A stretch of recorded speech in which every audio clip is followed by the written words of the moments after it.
I'm Diane Nealey. I'm the worship assistant this morning.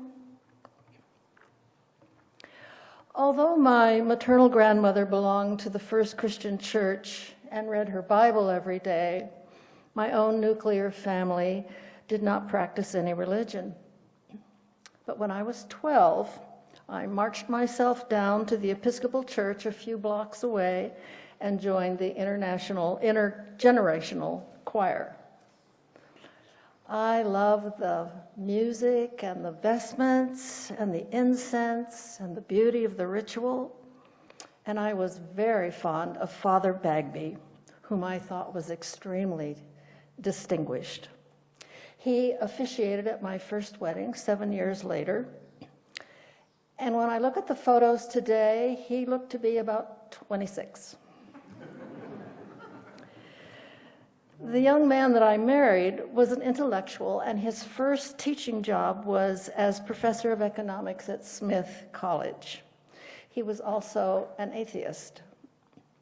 He told me his reasoning, but I didn't really have strong feelings about it one way or the other.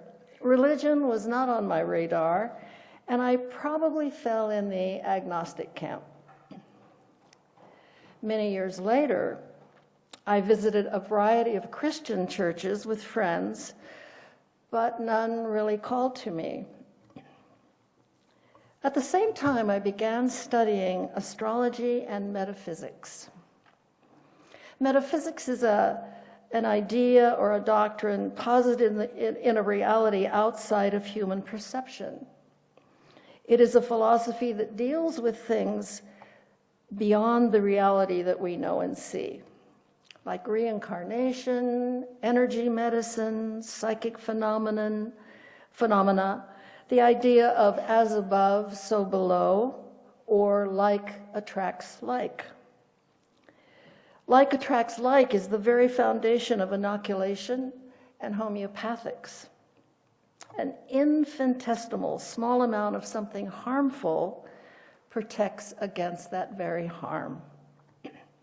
Strangely or not, astrology and metaphysics are what brought me back to the certainty of the existence of a creator, a source, the great mystery, or God. One book I read identifies it as a great ocean of love.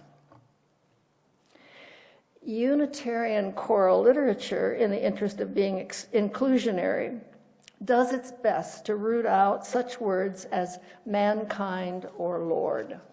In fact, this morning, we made several changes in the text to meet this goal. I was so captivated by the beauty, rhythm, organization, and even perfection of our solar system. I did not think it could occur by accident. Millennia ago, astronomers were the handmaidens of astrologers. There is a tremendous amount of math necessary to erect a horoscope. The movement and speed of each planet, the sun and moon must be calculated. And one of the jobs of the astronomer was to aid the astrologer in this task. With the event of the Age of Reason, all that was thrown out, and astrology was considered a pagan parlor game or the work of the devil. It is not a religion, but an elegant tool for self-knowledge. It helped me understand myself and others and gave me the motivation to try to be my best self. So my personal path up the mountain to find the source of all life was informed by the art and science of astrology. Dr. Carl Jung said, everything that is born in this moment takes on the characteristics of this moment. It has always just seemed to me that, like science, music, math, or nature, we somehow have been given this exquisite extremely complex discipline to help guide our lives. It does not entail predestination. It suggests that some events in our lives are fated, but day in and day out, we have to practice free will and make choices. We live with the consequences or the joys of those choices. I find that very comforting. Astrology encompasses the whole concept of reincarnation, and so it is a picture of what we have mastered in past lives and where we may have gotten off course and what our path is in this life in order to evolve and even transform ourselves. It is like a perfect roadmap. The bottom line of almost all religions is to love. And now, Unitarianism, the most intellectual of faiths, seeks to reimagine its values, put love at the center, and allow our beloved principles to flow from there. And so, we, as a religious faith, instead of getting stuck in dogma, are continually evolving. Our reading today is Morning Poem by Mary Oliver. Every morning the world is created under the orange sticks of the sun. The heaped ashes of the night turn into leaves again and fasten themselves to the high branches. The ponds appear like black cloth on which are painted islands of summer lilies. If it is your nature to be happy, you will swim along the soft trails for hours, your imagination alighting everywhere.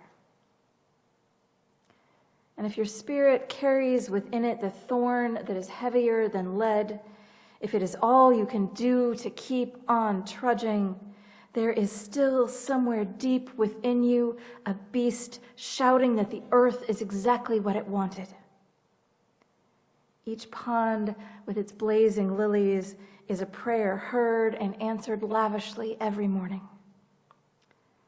Whether or not you have ever dared to be happy, whether or not you have ever dared to pray. Yesterday, I was up on Mount Hood. I went up to the Kiwanis camp for an all-day choir retreat for a choir that I sing with, and so I was overjoyed to be able to sing with people. There are 120 of us in the choir this year. And then we stopped at Wildwood on the way back and saw all sorts of lilies ablaze on ponds and rough-skinned newts, which are probably my favorite creature on the planet, and a duck with 7 little tiny baby ducklings swimming along behind her. I have been an Oregonian all my life, with a few years of flirtation with other coasts. One of the things that I love best about Oregon is all the places that one can get out into the natural world. Whether you hike or walk or roll in a scooter, there are places to be in beauty. A prayer answered lavishly each morning. One of these places, probably the place that I have been going to the longest that is not the coast, is Eagle Creek. Eagle Creek is an in and out hike, so you can really hike in as far as you want. It is actually a section of the Pacific Crest Trail, and so theoretically you could hike it all the way to Southern California if you wanted. But most people hike in about 2 miles to Punch Bowl Falls, or maybe 3.3 miles to High Bridge. And what I notice is that you can tell what sort of experience someone is expecting to have based on what they wear and carry on the trail. Joan is nodding. There are the hikers. They wear sneakers or hiking boots. They carry a backpack and water bottles and probably a snack. They might bring their dogs. The subset, serious hikers, often wear hats, and they carry trekking poles, and they carry the Mazama's 10 essentials in their backpacks. A further subset, the backpacker, also carries an ultralight stove and a sleeping bag and a tent, but they're going further. And then there are the runners. They are wearing running shoes and spandex and carry nothing but an iPhone and earbuds. They will be in and out before anything else is needed. And then there are the teenagers or the folks going to play in the water, and they do the whole walk in bikinis or board shorts and flip-flops. Maybe they bring a towel. As a hiker, it always makes me giggle and feel just a little bit silly when I've got my trail mix and extra sweater and half the folks on the trail are in flip-flops. I kind of feel like the dorky kid at summer camp with their names sewn into their underwear. But what I've realized is we dress for the experience we're having rather than the place we are. We are dressed to run, we're dressed to hike, we're dressed to scoot, or we're dressed to go play in the water with our friends. Are you there for the exercise, or the journey, or the destination? There's an ancient Japanese saying, "There are many paths up the mountain, but the view of the moon from the top is the same." And a Hindu teaching that says there are many paths up in the mountain, all heading in the same direction. So it doesn't matter which path you take. The only one wasting time is the one running around the mountain telling everyone else that their path is wrong. From a religious perspective, we all have a different idea what is on the top of the mountain. Maybe it's salvation or getting to heaven. Maybe it's getting off the karmic wheel or attaining enlightenment. Perhaps it's a relationship with God or the divine. Maybe it's just a clear view of the moon. As Unitarian Universalists, we have a bit of an advantage here, but also a challenge because we don't necessarily have a clear goal at the top of the mountain. Many Christian churches believe that salvation through a relationship with Christ is at the top of the mountain. Sadly, some Christian churches believe that acceptance of Christ as your Savior is not only the ideal mountaintop, but the only acceptable path to get there.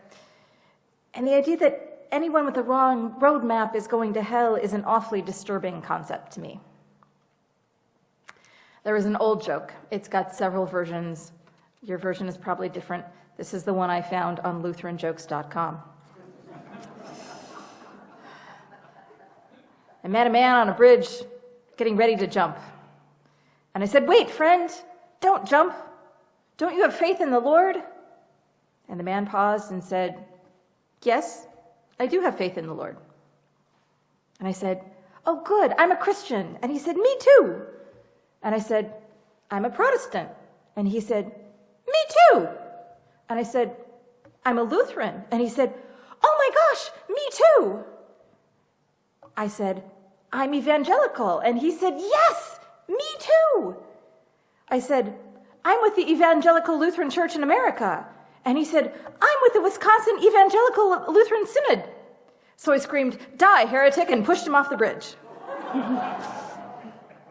It's hard to tell that joke from a self-perspective, but it's the joke.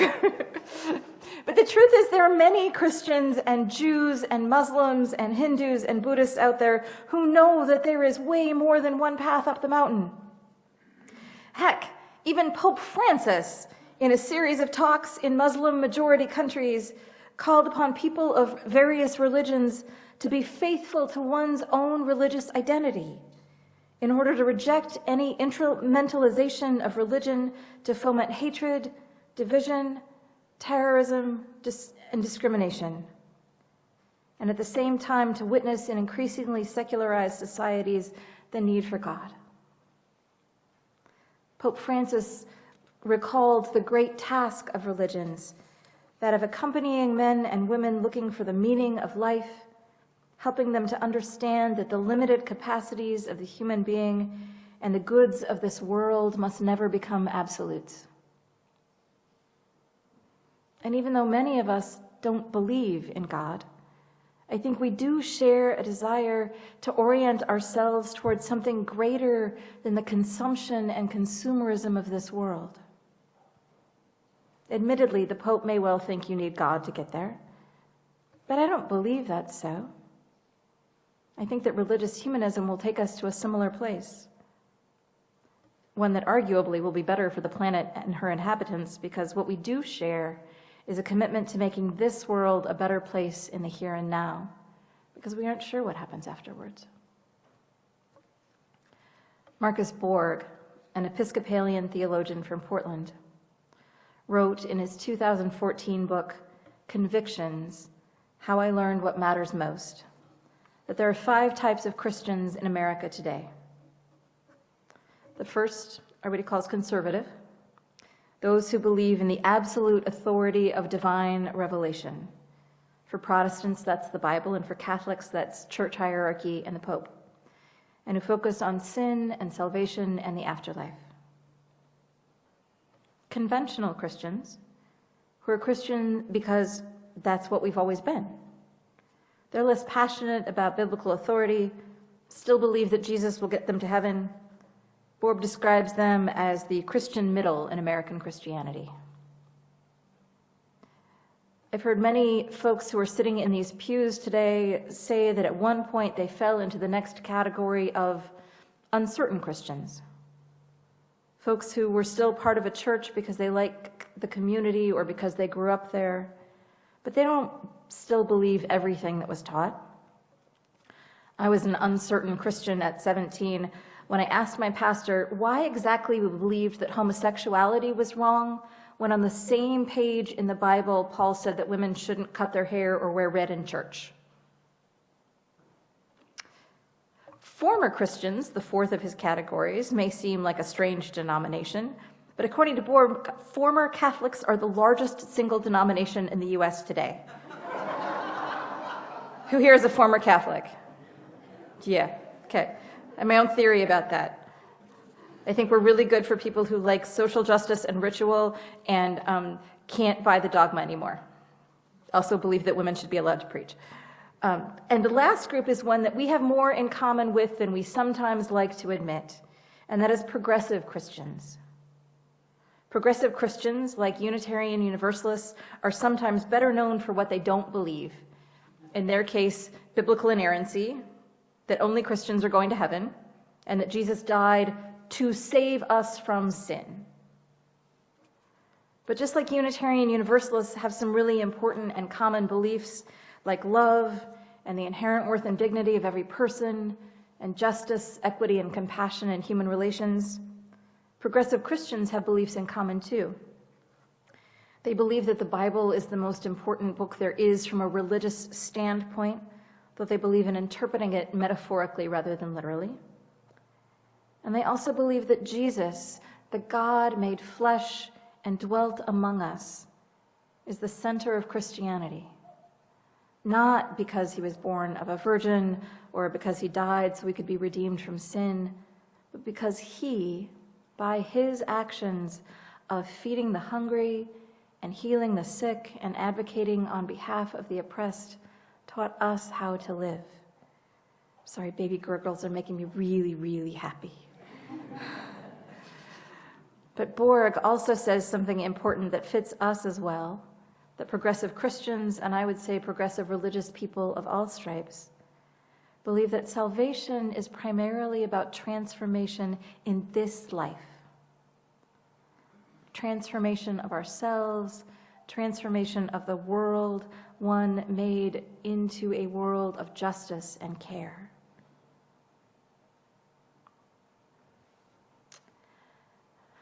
On September 2nd, 2018, a teenage boy threw a firework into the Eagle Creek Canyon and started one of the most high-profile fires Oregon had seen. Over 50,000 acres burned. It took 3 months before the fire was declared fully contained. 153 hikers, many of whom were the bathing suit and flip-flop subset of Eagle Creek hikers we talked of earlier, were trapped on the trail and had to hike up 6 miles and spend the night. Several hours later, rangers eventually were able to come with space blankets and some provisions, but attempts to airlift the youngest children out via helicopter proved to be impossible. So someone from search and rescue came up and hiked everyone to Wadham Lake the next day, where they were finally bussed out. How many of us have had our peaceful walk up the mountain disrupted by tragedy that made us reconsider our path? How many of us have changed religions because we just couldn't believe what we were told? How many people who truly believed that God would make it all better if they just believed hard enough and prayed enough, found that prayer wasn't enough and tragedy befell them? What do you do when you've been taught that God will make everything okay if you just believe enough, and then the cancer gets your child anyway? There are so many ways to deal with a situation like that. Some folks abandon their faith. Some people find a different path. Some people double down, sure, there's just something they must have missed. Right now, some folks are really fearful that their white Christian world is under attack. They believe that their way of life is being threatened. I worry about conservative Christians, particularly the ones who are attempting to legislate their non-biblical beliefs about book banning and passing their anti-trans and anti-gay and anti-critical race theory laws frightening. It is terrifying to me that my kids wouldn't have been allowed to talk about their family at school. It's terrifying to me that realize that young people that I love wouldn't have their gender recognized or respected. It is terrifying that Ron DeSantis thinks that he can whitewash history and pretend that racism played no role in American history. It's terrifying that college professors aren't allowed to teach the history that didn't make it into the 1950s history books at risk of losing their jobs. History was written by the victors, but we have gotten better at realizing that there was not a single story, that the life of the serf was real and not just the life of the king. I fear that we are approaching that which was warned about in the adage, those who forget the past are doomed to repeat it. If we can't teach about redlining and sundown laws and colonialism, we are heading to a present that looks frighteningly like Nazi Germany. The shot has been fired across the bow, and how are we going to respond? Unitarian Universalists do a good job of living in the here and now. We tend to be the hikers. We are dressed practically for the weather. We have our hats on and our lunches in the backpack. We are not super worried about where we're going or what's at the end of the journey. We're concerned about the trip. We're going to pick up garbage along the trail. We're going to take the water bottle somebody left and put it in the recycling at home. We think there are many great hikes to take, and even if we have a favorite, we'll probably test out a few or maybe try a new one each week. We're not going to criticize another person's choice of hikes, even if we personally think that one is too steep or too crowded. We can see the appeal for other folks, even if it's not our cup of tea. And mostly, that's a fine way to be. Live and let live is a really good motto, but as a wise soul said, your right to freedom does not trump my right to exist. And right now, there are folks who aren't just taking another path up the mountain. There are folks who are literally throwing children into friggin' volcanoes. We believe that our purpose here on earth is to make this world more fair, more just, and more equitable. And honestly, wandering through the wilderness, making it better for those who are here now and those who will come after seems like a pretty good path to me. But first, we need to stop people from throwing kids into volcanoes. And we aren't going to do that alone because there aren't enough of us. We've got to partner with progressive Christians and Jews and folks who have absolutely no interest in religion at all, because we are all on the same side here. We want to keep our kids safe. Keep the arc of the world bending towards justice. May it be so. Blessed be, and amen.